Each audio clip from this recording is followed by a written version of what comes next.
कल निम्बाड़ा में कायरी समाज के प्रदर्शन में राजस्थान के पूर्व मंत्री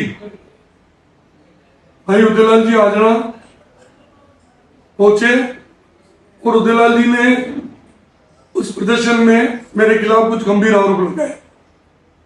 भाइयों, मैं आपको ये निवेदन करना चाहता हूं, मुझे जानते भी हैं पिछले 40 वर्षों से, मैं राजनीति में रहते हुए भी हमेशा समाज की सेवा करता रहा हूं और कभी भी असत्य का मैंने साथ नहीं दिया है। और जब स्वर्गीय प्रेमचंद जी गायरी वाला मामला हुआ तब भी मैंने गायरी समाज के लोगों को मैंने ये निवेदन किया था कि आप जांच कराना चाहो स्थानीय पुलिस से बाहर से तो करा सकते हो, लेकिन उस समय जांच शुरू हुई और उसके बाद जब समाज ने कहा कि हमारी जांच से हम यहाँ संतुष्ट नहीं है तो उस जांच को उदयपुर आईजी साहब से बात करके उन्होंने जहां कहा वहां जांच मैंने दिलाई। गायरी समाज के साथ मैं हमेशा जुड़ा रहा हूं, लेकिन उदयलाल जी आदरणीय साहब, मैं आपसे निवेदन कर रहा हूं, इस गायरी समाज के इस कांड में आप राजनीति मत करो।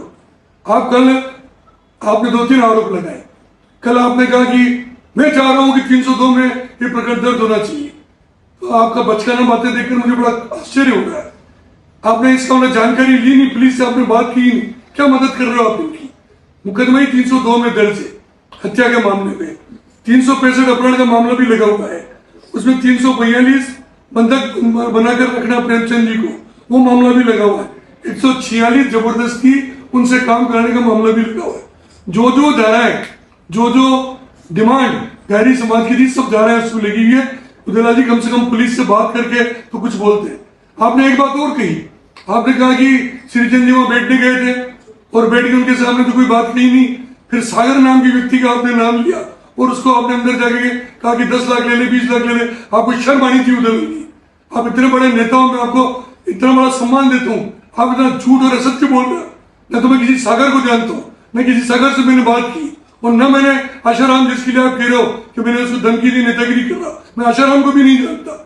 अगर आप दोनों बातें सिद्ध कर दोगे तो मैं एमएलए से इस्तीफा दे दूंगा। नहीं तो उदयलाल जी, अब राजनीति छोड़ो, इस तरह के झूठ फैलाकर गायरी समाज को भ्रमित करने की जरूरत नहीं है। एक सीधा समाज है गायरी समाज, और उनके साथ मैं जुड़ा रहा हूं और मैं फिर गायरी समाज को इस बात का विश्वास दिलाता हूं कि किसी भी नेता के चक्कर में मत आओ। इसकी निष्पक्ष जांच होगी और सत्य सामने निकल कर आप आएगा, और जहां मेरी आवश्यकता पड़ेगी मैं हमेशा आपके साथ तैयार रहूंगा। उदयलाल जी, आपसे मेरा निवेदन है, आप 5 साल की बार बार बात कर, आप 1.5 साल की बार बार बात कर रहे हो। आपके 5 साल याद नहीं है आपको? क्या क्या हुआ 5 सालों में? वो मैं एक वीडियो और बनाऊंगा, तब बताऊंगा आपने 5 सालों में क्या क्या किया। 5 साल में अच्छे काम करते तो चुनाव नहीं आते। धन्यवाद।